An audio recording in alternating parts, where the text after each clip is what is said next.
ሐሙስ ማታ የጌታችን የመድኃኒታችን የኢየሱስ ክርስቶስ ሕማሙ ከሚታሰብበት ቀናት አንዱ ሐሙስ ጸሎተ ሐሙስ ይባላል። በተለያየ አጠራርም ይጠራል።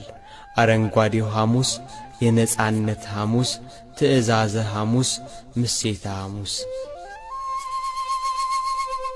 ይህ ቀን ጌታችን ኢየሱስ ክርስቶስ በፍጹም ትሕትና የደቀ መዛሙርቱን እግር ያጠበበትና ከእነርሱም ጋር ግብር ያገባበት ምስጢረ ቁርባንን ያሳየበት ዕለት ነው።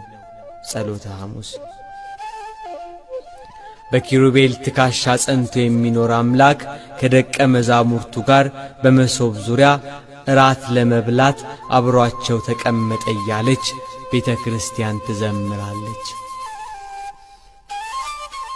በዚህ ዕለት በምስጢር በከበረች በሥርዓት ባጌጠች ቤተ ክርስቲያን ጌታችንን ለማስታወስ ቄሱ ውሃውን በብረት አድርጎ በጌታ አምሳል የምእመናንን እግር ያጥባል።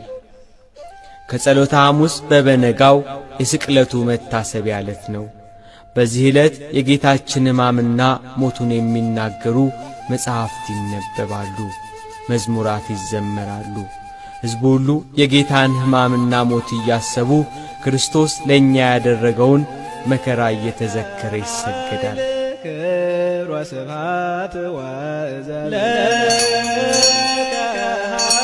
አማኑኤል አምላኬ ሆይ ለአንተ ክብር ምስጋና ይገባሃል። ኃይሌ መጠጊያዬ ኢየሱስ ክርስቶስ ሆይ ክብር ለአንተ ይገባል። ለዘላለም ገናናነትና ክብር ለአንተ ይገባል። ጌታዬ እርሱ ብቻ ነው፣ ረዳት ሆኖኛል።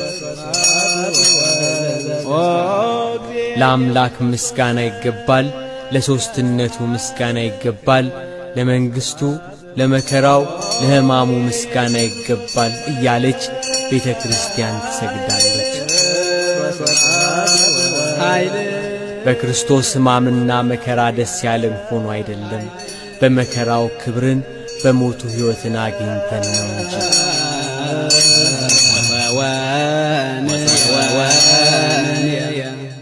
ጌታችን ኢየሱስ ክርስቶስን ጻፍት ፈሪሳውያን ወደ ሊቀ ካህናቱ ቤት አስረው በመንገድ እየደበደቡ ወሰዱት።